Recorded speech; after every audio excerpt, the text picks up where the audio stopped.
Welcome to the Planet Paintball Podcast, the ultimate podcast for paintball enthusiasts. Each week, we dive into the world of paintball, bringing you stories, insights, and tips from players, coaches, and industry insiders.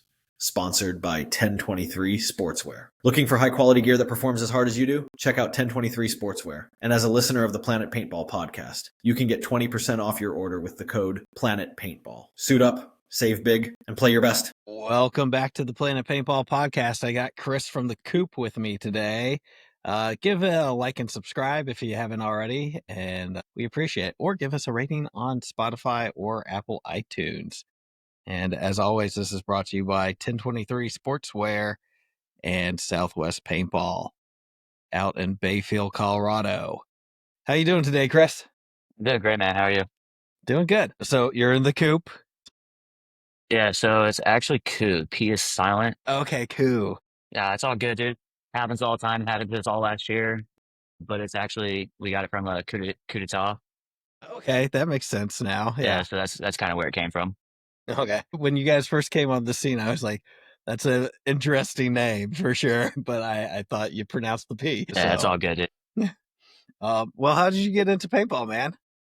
So I actually started playing the backwoods ball with some friends in high school.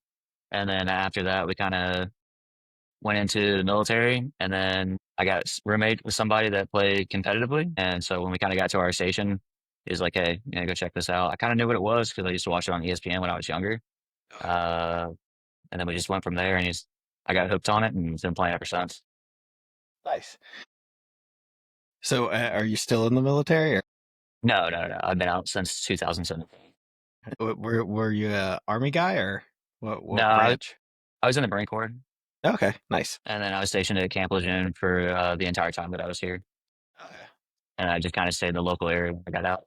Gotcha. When did so you met the guy in the military who did competitive. Did you just kind of start rolling in? Did that become a team? Yeah, kind of. He took me out he wanted to go try out for a team, and he's like, "You want to come out and try this out?" And I was like, "Sure."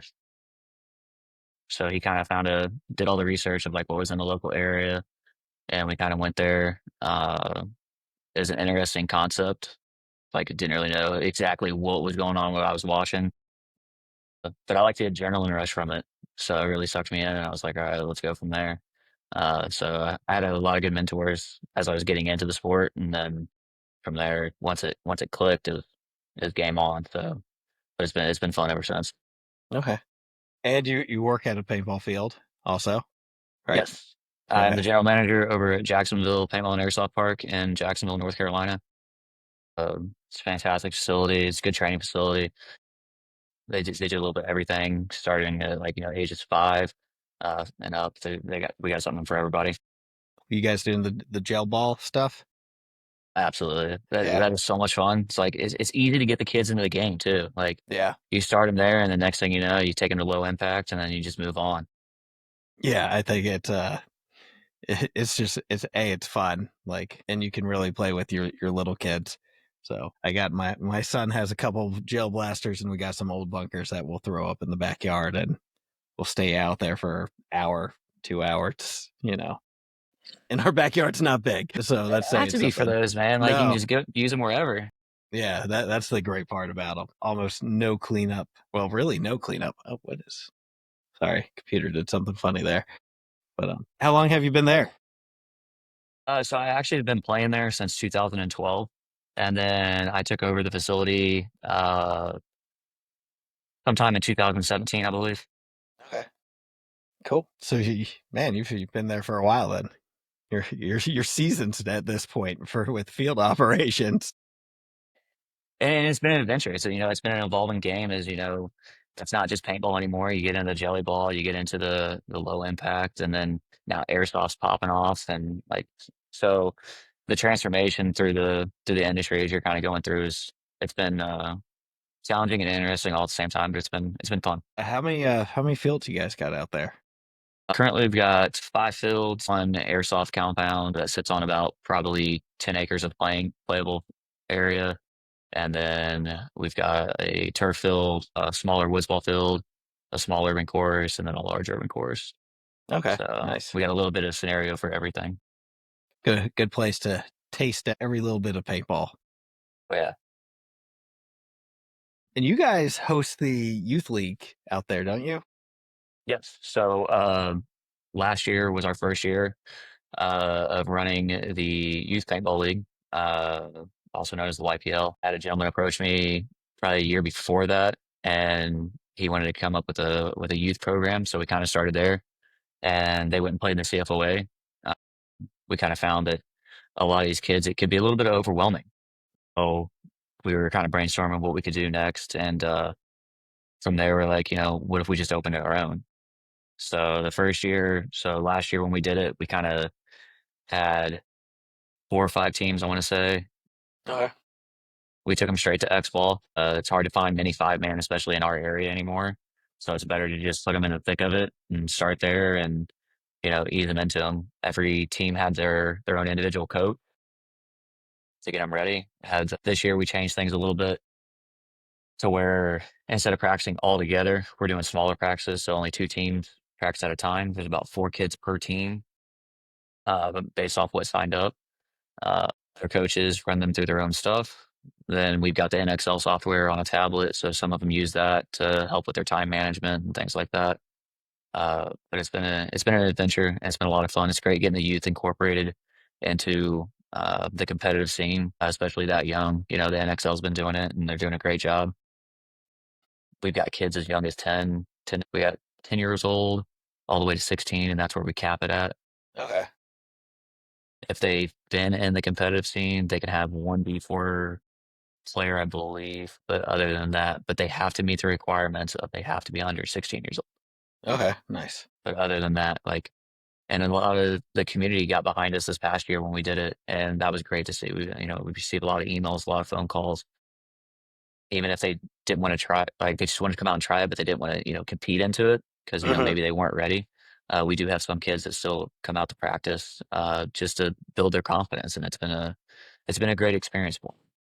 Well, that's awesome. So do they? We weren't even going to talk about this, but Run it, man. do they sign up as a team or as individuals, and then you divvy them up? So that's a great question. I'm actually doing it 2 ways. So when we did our open stuff through the off season. I think I started roughly around November. It's just open practices. We broadcast them out. I put them all through the community pages, just in our local community and our paintball community as well to pique the interest. Because, if you don't touch the local community of the areas that you're in, nobody's still going to know about our sport. It's not how it used to be. So it's trying to grow that into a bigger spotlight. The only way to do it is through our youth. So then after we did that, those kids would show up. A lot of the newer ones, we divided them up just like a regular sports registration. And then we're still allowing outside teams. So like the Beach Bandits, they come from Myrtle Beach, and they've got a team that meets all the requirements. So they come in and they play with us. I know there's a couple other out toward the Greensboro area or, Black River paintball area that have been talking about, getting more teams involved and catering to that. So there's a lot of opportunities for people to still sign up, even if they're not within the league registration portion. You can still go on APPA and sign up just like you would for a regular 3-man. Okay, nice. Yeah, that's awesome, dude. Like, hey, what a great idea. And I don't think enough fields are thinking about youth days or youth leagues in general to really help grow it, But let's jump back on the train wagon a little bit. Where were you before the coup? Sorry, coup. Where were you before the coup? Who were you playing with?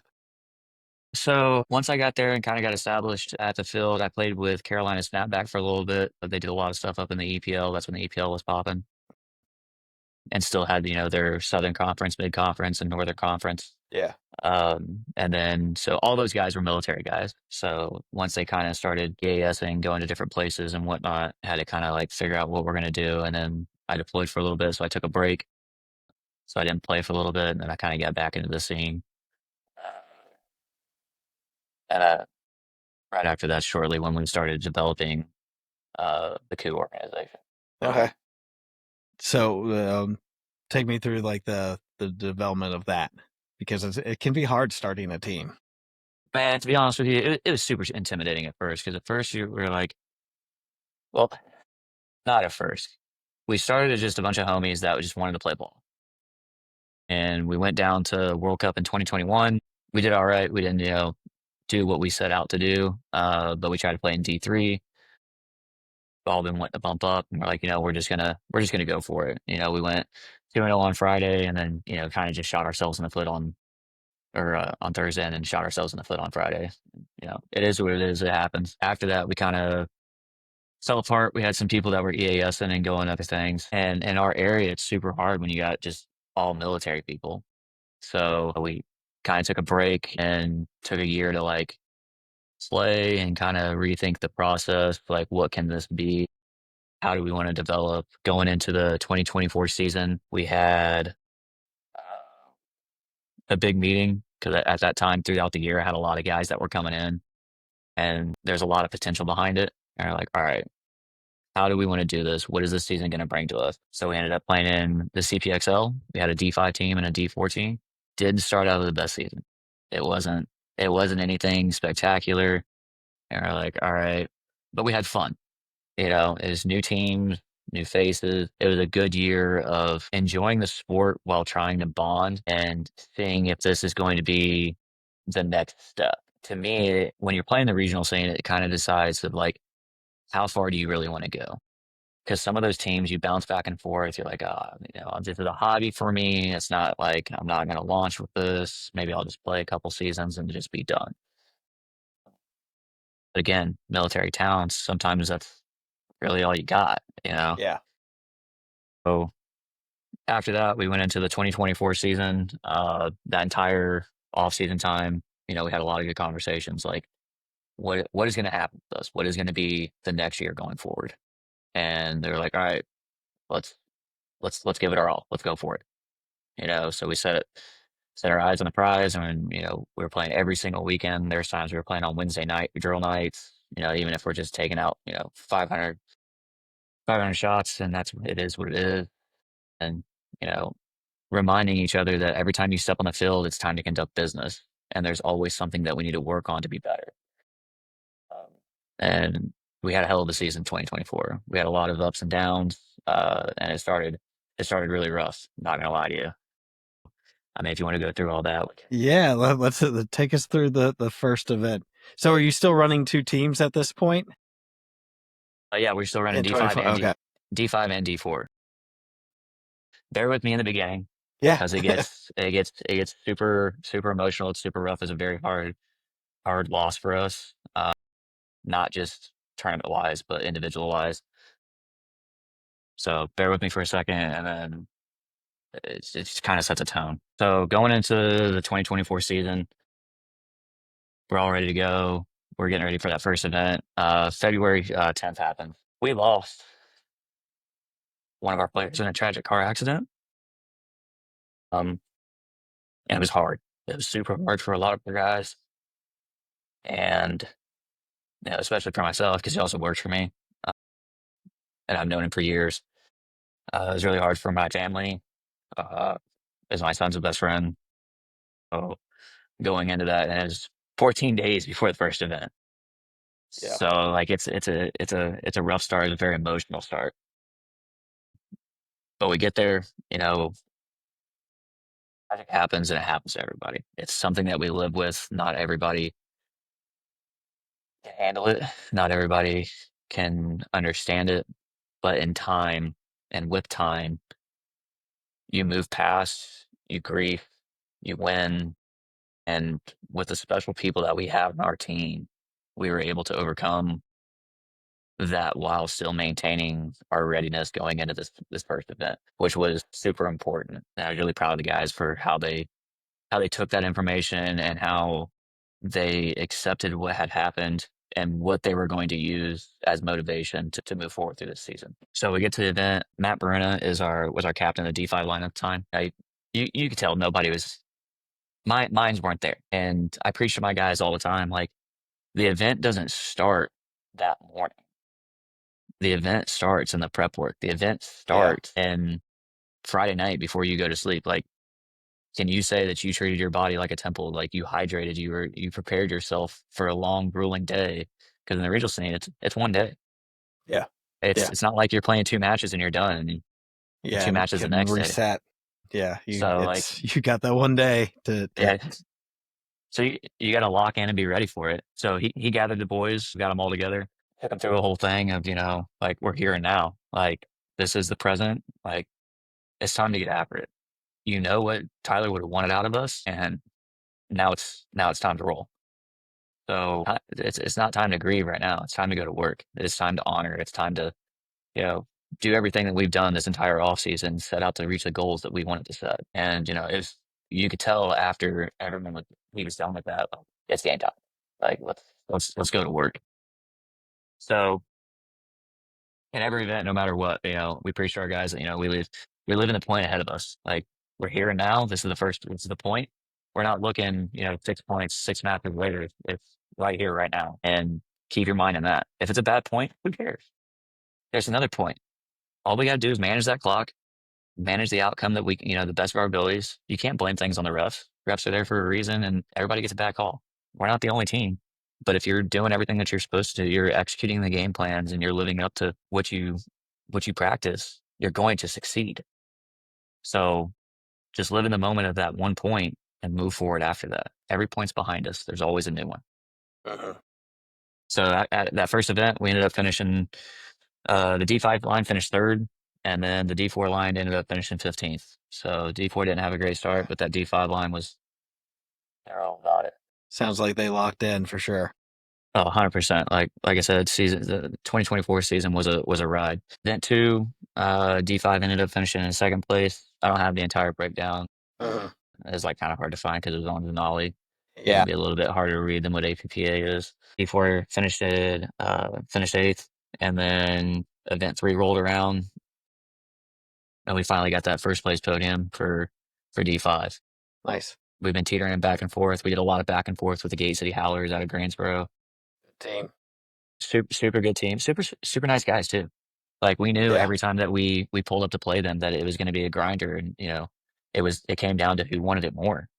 And the players are super good individuals. I know they work hard. We're friends with a couple of them, and we know when we show up, like, shooters are going to shoot, and it's going to be, we're here to put on a show, and that's what it is. But they're also professional people. They step off that field, they're going to shake your hand. They're going to, dap you up and be like, hey, that was a hell of a match, man. Like, let's do this again. And we were excited every chance we got to get down with them, because we knew it was going to be a bloodbath.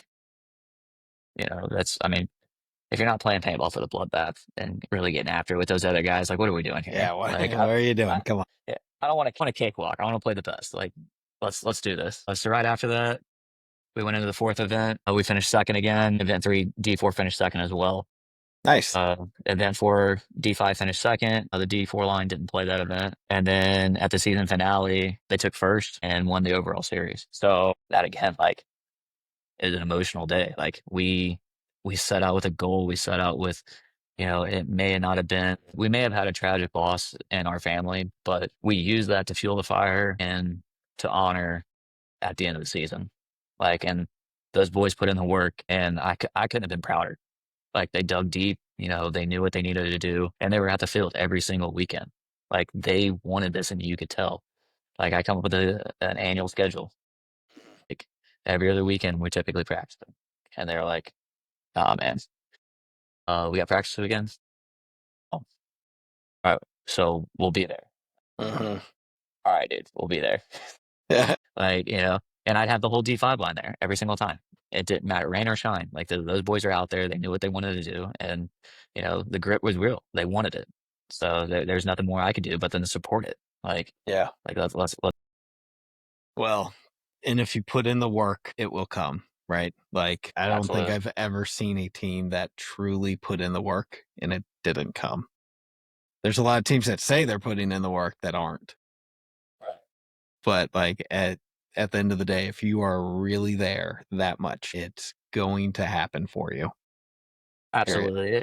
It just comes down to the dedication that you have. These boys made the sacrifices, times away from their family, times away from their personal time, times to recover. Like, and in the regional level, you don't see that a lot. No. So to see a group of guys come together that set forth a challenge, and they wanted to overcome, tragic, they wanted to overcome, diversity and a bunch of other things that are in their lives as a family, come out on top. Like, it's fantastic to see. and you have to support it. Like if you don't support something like that, like you're the weak one letting them down. So you Yeah. got to be there for your boys and you be all in. And sometimes it's hard because I got a family, I've got a newborn, and you know, but when you go out to such success, let's do it. Don't half-ass it. Be about it. No, if you half-ass it, you're cheating everyone. Like, Absolutely. and that's with anything in life. Like, but in paintball, for the scenario, you're if you're half-assing it, you're cheating your home life, and then you're cheating the team. So, yeah. But we didn't plan on playing. D4 didn't plan on playing that Sunday. A couple of guys said we were gonna do like a hodgepodge squad and do it for fun. Next thing I know, 3/4 of my D5 line are like, "We're playing Sunday, bro," and I'm like, Put us on. "It's like, all right, it's like we've been doing this all year. Let's see what we got." Oh, they went out there and then they ended up finishing in third. So I was like, hell yeah. So I mean, you go out there, you Not win a too series. shabby. Hey, you go out there, you win a series, and next thing you know, you show up and you play D4 the next day and still somehow manage the podium. Comes back to the hard work. It pays off. Yeah. Like you just gotta want to do it. It's heart, grit, determination. Dude, that's so awesome that I can't. I've heard of teams doing that before, especially at the end of the year event, but it's been a hot minute since I've heard a team that actually did that and then podiumed. Like, holy smokes, that's got to make you feel good about stepping up next year. Yeah. And I mean, going into this year, like a lot of those guys did. I think we only had we had a lot of new faces coming in to the 2025 season, but we had a couple guys that stayed down because they wanted to assume a leadership role and felt that they needed one more year. And I was like, because we had to talk with everybody who wants to move up, who wants to do this. And if they were like, hey, I want to stay here and assume a leadership role and, help develop this before moving on because, I made it a little extra work on something or I want to win and I want to, help these guys win before moving on. Like, there's no real D3 scene, at least in the Carolinas. I mean, you You got gotta go to NR. NVPS, NR, like you're traveling somewhere. It does Yeah. not matter. And Yeah. each direction you go, MSXL, NR, NVPS, it's all anywhere from 9 to 10 hours. Yeah. So that on depending the on where you shortest are. drive. Yeah. So, but on the 2024 season, though, real quick, I do want to give a couple of shout outs to a couple of key people to success within our organization. Dave Fitzgerald is the absolute best. A wonderful human being. He is the key to the majority of our success.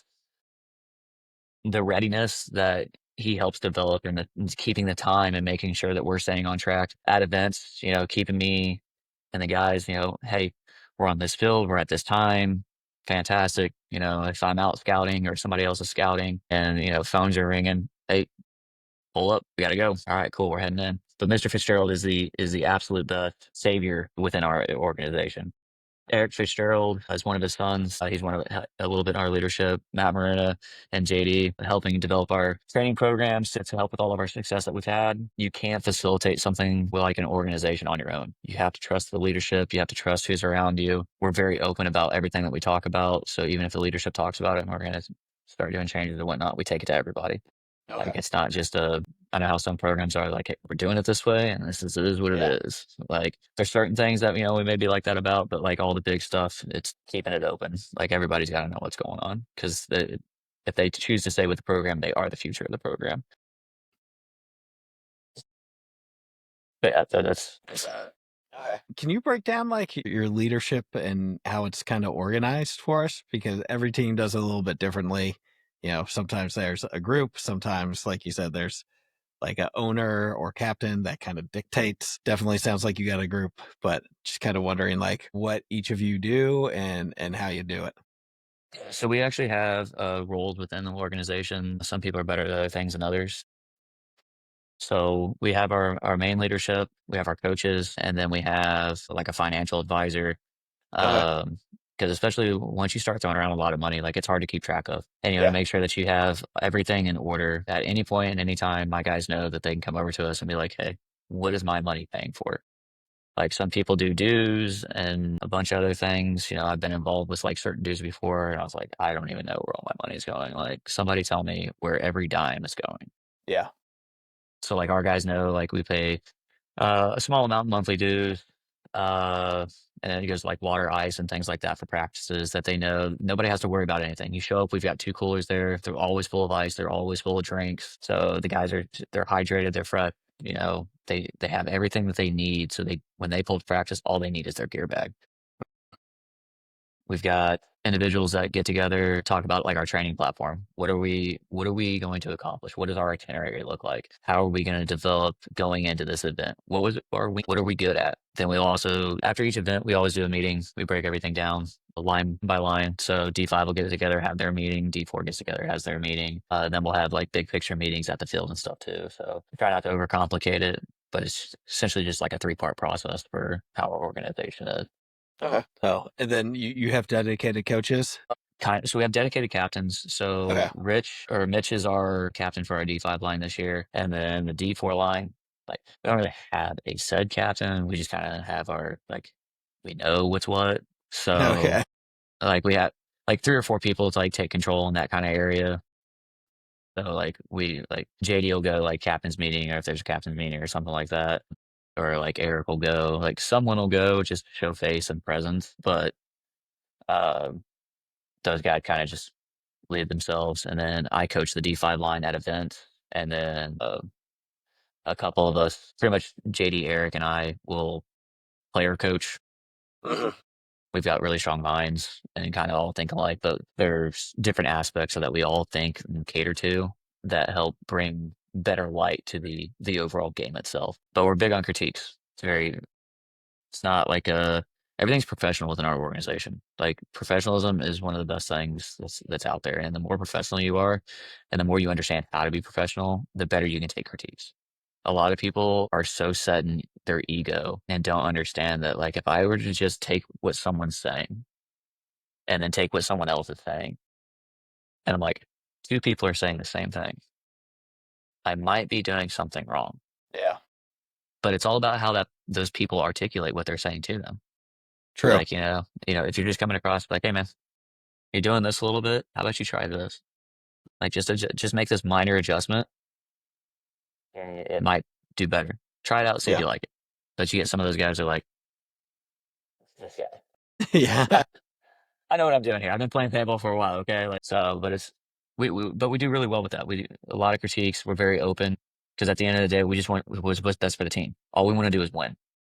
Like, yeah, everyone can be homies and whatnot off the field, but when we're on the field, it's time to conduct business. Like, don't lose sight of what business is. And sometimes that hurts friendships, and it kind of is what it is. But when you are out to reach a goal, right now the goal is, if you got a championship on Zanolli, but nobody uses an ollie, who are you? You're nobody still. Yeah. Just because you got a fancy ring doesn't mean that you've proven yourself. Because it's not on your APPA. So now I got to go set them out and put it on the APPA and prove who we are again. But we've got a lot of good training partners. War, the Linens, like those are great individuals, great camps, great minds. Like those boys work. Yeah. And every time we go to work with them, it is fantastic. We just had a Atlantic City grind session this weekend. Nomads came out, War came out, NC Hammer, another good group of dudes. Like all those guys are grinders. They are all about it. So we like to surround ourselves with people who want to get down, who want to learn, and take it to the next level. Yeah, you just listed off a really good list of North Carolina paintball teams.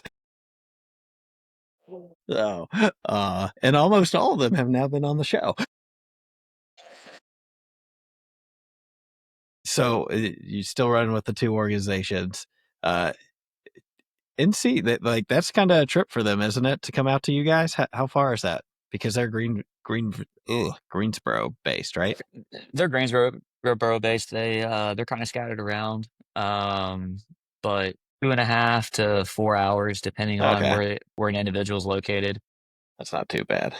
But I know some of those guys too. So anybody that's coming down to train and whatnot that I know, like I typically let them crash at the place. And nice. So some of our other guys, like we're friends with a lot of people. So open door, or if they want to get hotels or whatnot, they just want to make a drive. Like, it is what it is. But like, Yeah. we're always hospitable to our partners that are willing to get down with us, and just so we can get the best training facility. Less money you spend to get somewhere, more money you Yeah. can spend on talent to get down to business. I mean, it is what it is, and sometimes that's what we got to do. So are you guys going to Atlantic City or? Our program is not. Okay. I'm going to be guesting with NC Hammer Nice.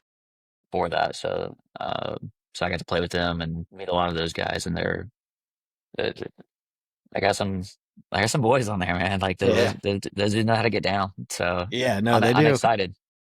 They do. I'm definitely excited to go join them and see what we can do up at this next event. So that's all about building relations. You just got to keep building Oh, yeah. relations, and some people don't Well, like to do that. no, I tell everyone now, like, talk to everyone. Like, you never know. Like, you got your boys, that's awesome, but you never know. Life happens, teams disappear. Talk to everyone, and you might have a place to go play. I'm not playing with a particular team this year. Just life stuff. I couldn't feel like I could commit, but like, I've gotten asked to play, and I've probably played more events this year than I normally would, committing to one team, just because I've said yes. Right, but I mean, it's crazy how that happens, though. A lot of people, you start building relations, you start getting noticed by other people, and they're like, you may be taking an off time, but they know you're still out there, playing. You're just not as committed, Yeah. and they're like, nah, he still got it, man. Like, he let him fill this position. The next thing Yeah. you know, the phone's ringing, and you're like, all right, let's do it. Yeah. And I'm still out, still out at the field every weekend playing. Like, that was my thing. Like, I mean, I take some time off from tournaments. I can't like fully commit to a team like I feel I should commit to a team, but I'm going to be out there grinding and getting myself better. Um, and when people need someone, I've been very open and said, you just give me a call. I'll step in, you know? So, um, I think that's, yeah, I started in 1999, and it was a little bit more tribal back then, but I think that's one of the things about paintball that's gotten better, is that people do a better job of networking and talking to the other teams. And it's not about jumping from team to team. It's just about getting to know the community, you know? It's great that you say it that way too, because I've met so many cool people that I never thought that I would have talked to. I've met surgeons, I've met neurologists, I've met all scientists, like all sorts of people that I normally wouldn't associate with, and in this community, and it's just a super cool community because of that. You get all different styles of people, all different diversities that are out there that come together, and all they want to do is just play ball. Like, it's great. And what I found I've really enjoyed is, like, I'll be talking to someone outside of paintball, and like, oh, I'm looking for this or looking for that, or maybe they're looking for a job. And I'm like, you know what? I know someone. I can give them a call real quick, see if they got an opening, if you want to, Literally, and just using those connections and bringing them into real life is, it's kind of fun for me. So, for sure. and just like you said, you meet a wide range of people everywhere, from surgeons to waiters to a lot of successful businessmen I've met Yeah. through paintball. There seems to be a lot of entrepreneurs in the sport for whatever reason. So how was the first event for you guys in the AXL? So the first event was good. New league that came around. It's fantastically ran. I can tell you that. They brought in Ohano to run the events, and DJ does a fantastic job. They marked off where the pits are going to be, so you actually have some space between spectators and the pits now. So I made it nice. It wasn't as cluttered. Extra people that didn't need to be in the way weren't in the way. The officiating, like I said, you can't ever blame everything on the refs. Like, it just doesn't ever work that way. Yeah. But I would say overall, the refereeing it was fantastic. So I'm really excited to see where the league takes itself this year, as far as being a new league that's come about. But it looks like a promising future so far, and I'm really impressed with what they're doing. As far as our organization, D5 had a rough event. Not gonna lie to you. Uh, like I said, we got a lot of young kids. So I got some kids that are playing from the YPL that Okay. shifted over and they wanted to play. So I've got kids that are playing YPL right now and playing with our organization. still learning. And it's great. We got a lot of young potential. They're 15, 16 years old that have only been playing paintball for, I think, like 2 years now. But it's a lot of new faces. Are other guys that stayed back behind in Division 5 to assume a leadership role and to help mold these players better really stepped up. You can tell that they're dedicated to what they're doing and building those young players to make a more well-rounded line to really compete. When you get a new line like that, a lot of these kids, they're having shock. Like it's a new concept. It's a new thing. First event jitters. Like we've all Yeah. been there. Like, you get to that point and you're past it and you're just like, all right, it's just another day. Like, let's just roll with it. So coming up to this next event, we had a big team meeting about it for them, walk through, and it was very thorough. And I was very impressed, especially for some of these young guys to, debrief of, what they did wrong, what they did right, and the critiques that went back and forth, kind of listening to the guys talk to each other, was really impressive. So for being a young line and having the understanding of, a higher level concept is fantastic. And hopefully that continues to build as the season progresses forward, to set them up for more success. Well, and Before, go ahead. just to like loop back to the kill the ego thing, right? Super hard for adults to do sometimes. If you can teach a kid that and how to take critiques and move on with it, like what a life skill, Well, and it's kind of funny that you said that because we had youth practice Saturday after NXL scrimmaging, and I told these guys it's like the same thing. I was like, I was like, hey, today we're gonna work on everybody's favorite thing. And they're like, no. I was like, snap shooting. Yep, that's right. Here we go. I was like, it's one of the hardest skills to learn, and it's a perishable skill. If you don't practice it, that is something you are going to lose.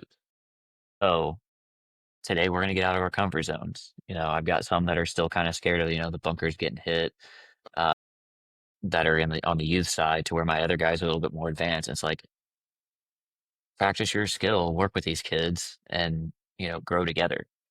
Like if you can do both at the same time, you're going to become a better human being. Like there's so many lessons that you can learn from paintball that you wouldn't really think about. And if you take those to help you build yourself as a human being, you're just setting yourself up for success later on. Yeah. I think as a youth, I kept a lot of the lessons centered in paintball. And then as I got older, I really started applying the lessons I had learned years ago on the paintball field into life. And it was like, it kind of makes life easier. Yeah. So I think it's a microcosm of life. It's struggle, it's ups and downs, kind of on extreme ends. And if you learn how to deal with it and overcome stuff, it just teaches you a lot. Teaches a lot how to come up, get over things, grit through things, and deal with criticism and take a hard look at yourself, Absolutely. So then we went. So D4 had a hell of a day. They dug in and they were ready to go to work. So, and they honestly didn't take really any time off. Those guys that were bumping up, like even if they didn't bump up, like none of those guys that played D5 last year took any time off.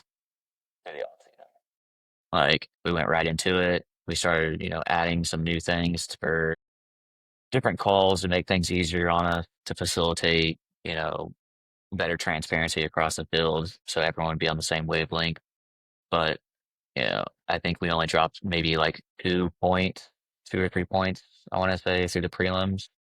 Okay, nice. And then we went into, we had a small little grinder with the BR boys that we ended up coming out on top of, and then to play WPG in the finals, and that was a brawl. Like it was a back and forth match.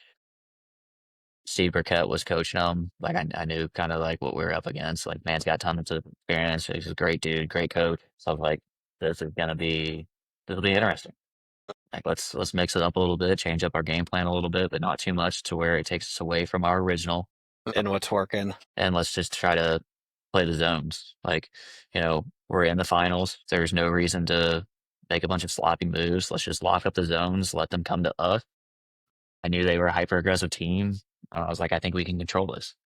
So we went out there and tried to control it the best that we could. We had to end up adapting a little bit. Had to, try to put a 30-second point on the board a couple times. They ended up getting a major. I think we were down by 2, so put us back in the running with like, I don't know, like 45 seconds or 30 seconds left or something like that. And we're like, oh man, well, we were down by 1, and then they locked up the zones better than we did, and we had to do the Hail Mary. It is what it is. But I mean, we also trained to that. We take the time at the end of our practices all the time, that last 20, 30 minutes of the day where everybody's already tired, and we run those drills of we holding and closing, like you either, and we mix up the time. Tell me, you need 30 seconds, you need a minute. We mix it up back and forth, because if anybody can do what they set out to do when they're not tired, Yeah. how can you perform at the end of the day, especially in the regional scene? Because it's one day, typically that's all you get. So Yeah. can you do it start to finish? And when you make it to when it matters the most, can you come out on top? Like, and a lot of people forget that. Like, you have to train to that, and if you don't train to it, you're not going to succeed in those. And we do it all the time. And low paint, like they work through low paint situations a lot because these guys will run their guns. They're not afraid to run their gun. Sometimes they run them a little bit too much, and that's why we got to do these low paint scenes, because next thing you know, you're like, hey boys, I'm bingo. Can somebody hook a brother up over here? Because if not, Need a toss. Oh, it's always precarious doing that pod toss too. Like, is the paint going to survive it? right? Like, oh. So you guys came out with We ended up finishing first, second. Okay. Yeah, we finished second, but we've been getting ready for Rock Hill as well. So that's where the next event's going to be at. Yeah, the 14th, right? Yes. Yeah. Like 14th or 17th, something like that. Yeah. I know it's 2 weeks after AC, so like it's right there. So the boys just keep playing. We've had a lot of good scrimmages as we were getting ready. Hammer came out 2 weeks ago, and War came out 2 weeks ago, and we had a nice other little grinder. So we've had two grinders in there now. We've got a Ronnie Dizon clinic, Mother's Day weekend. Okay. Sorry, moms. We're getting down both days. Yeah, but again, sacrifices that people make. Like, even at the regional level, some don't always think that you should skip holidays, or Mother's Day, Father's Day, whatever holiday it may be. There's pro players that do it all the time. Oh yeah. If you want to take your semi-pro players, if you want to take yourself to the next level, a holiday is just a day.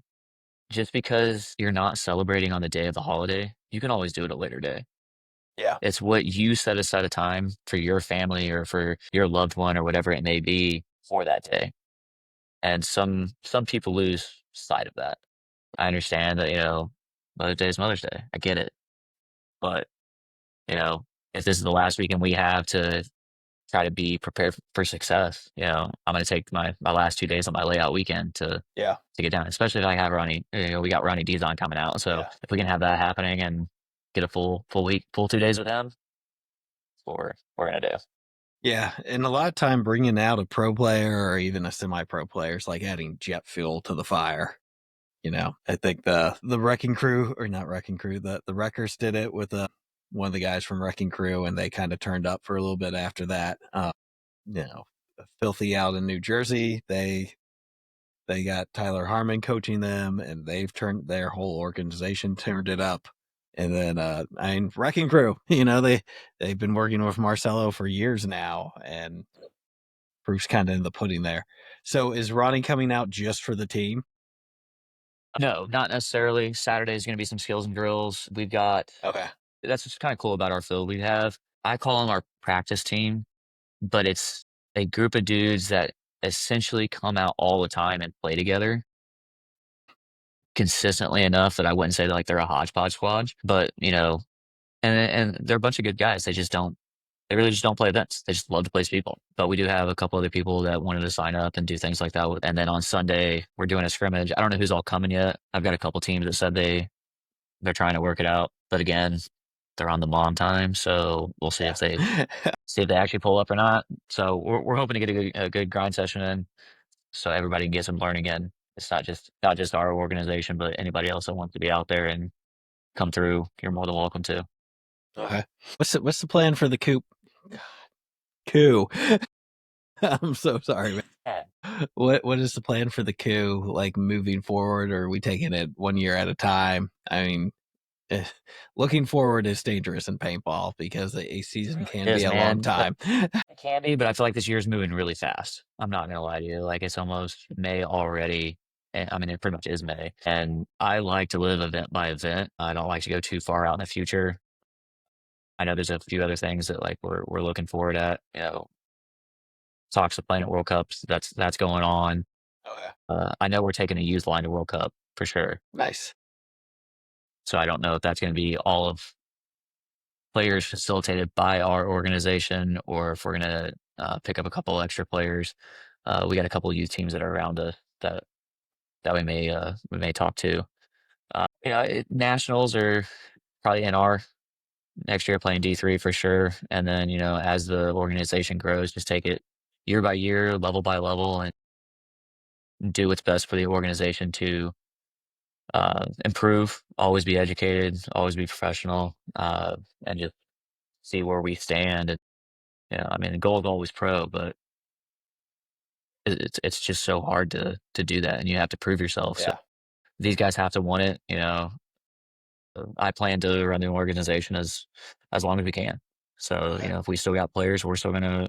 I don't care if we're just a regional program that we get up to the D3 level or D2 level, and it's time for some kids to spread their wings. Like, there's no bad blood there. Like, everybody's got to do it. You're going to be on multiple teams going forward. Like, there's no reason to hold a kid back. Like, you put in the time, the work, the effort. Like, you deserve it. Like, go out there, go forth, do bigger and better things. Yeah, we're gonna grow. Definitely gonna grow for sure. I'd like to see us in at least an NR or nationals next year. But same thing, being in a military town, it can be kind of hard. Yeah. I don't know how many guys we're going to lose. I know half of the D4 line is now locals. Okay. So that helps. Yeah. That helps. But, things can always change. People get job opportunities and stuff. I mean, the military definitely moves you guys around a lot more than the average person. So, my buddy, him and his wife are in the Army, and I think they get moved around every 2 years. So I think they got 3 years because she was in school 1 year. So, but cool. So, man, time's flying. This is awesome. It really is. We are kicking at the hour door, though, so we'll start wrapping it up. What companies are you guys working with this year? Jacksonville Paintball and Airsoft Park. That's our field training facility. Like I said, it's a fantastic place to be at. HK Army, all of our apparel. Grants Creek Nursery is one of our sponsors. So they're a local landscaping and design local company here. Awesome. And then Rough and Rowdy Concealment, custom holsters. So if you need anything, get on there at Rough and Rowdy on Instagram, and they'll get you squared away. Man, I love it when teams have actual local sponsorships. Like, that was a big thing for me, man. Like, we had a lot more last year, but it was kind of hard getting them come back and around this year. So, I mean, it's a little bit different, but I always prefer local companies. Local companies will help you. A lot of people don't understand that, and all it takes is for you to just walk in there as a professional and ask to talk to somebody. Yeah. They're willing to talk to you. Just go out there and do it. Yeah. Like, it's not hard. Yeah. Show up prepared with some materials, and you can get a lot. It's probably been 10, maybe 15 years ago, but, had a little organization out at the field down here, and like we made up flyers and had sponsorship levels and taught our boys how to knock on the door and look someone in the eye and shake their hands and ask for a sponsorship. And that went really far, especially since they were high school kids at the time. It was high school kids doing it. and you get in front of the right business owner and a kid with a firm handshake and looking them in the eye, asking for a little support, probably going to get it. Goes a long way. Yeah. And even grown men doing it sometimes, like, they got advertising budget, and a lot of them sponsor all sorts of stuff, beer league hockey and, adult kickball. Why not a paintball team? So, well, we'll call it a wrap, man. It was great getting to know you. Thanks for tuning in to the Planet Paintball Podcast. We hope you enjoyed today's episode. Whether you're out there grinding in the divisional pits or chasing dreams on the pro stage, remember, it's all about the passion, the hustle, and the love for the sport. Shout out to 1023 Sportswear for sponsoring the show. Don't forget to use code Planet Paintball at checkout for 20% off your order. Gear up, save big. Until next time, keep grinding, keep growing, and we'll see you back here on the Planet Paintball Podcast